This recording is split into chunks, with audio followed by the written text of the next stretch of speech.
there are 4 types of prophets. Born prophets, as I said to you before, like Jeremiah, అలాగే Moses పుట్టుకతోనే వాళ్ళు prophetic ని కలిగి ఉన్నారు.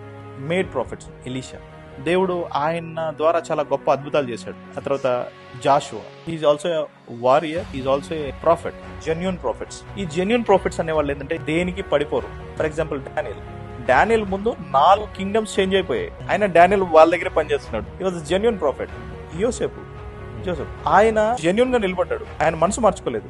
There are weak prophets. For example say David, you will find that in the 2 Samuel. ఆయన మేడ మీదకి వెళ్ళి వేరే వాళ్ళు స్నానం చేసినప్పుడు చూస్తారు, వాళ్ళతోటి కొంచెం మిస్టేక్ జరుగుతుంది. ఈయన చేసినటువంటి తప్పుని తను ఇంకోలాగా మార్చాడు. వీక్ ప్రాఫిట్, పడిపోయాడు.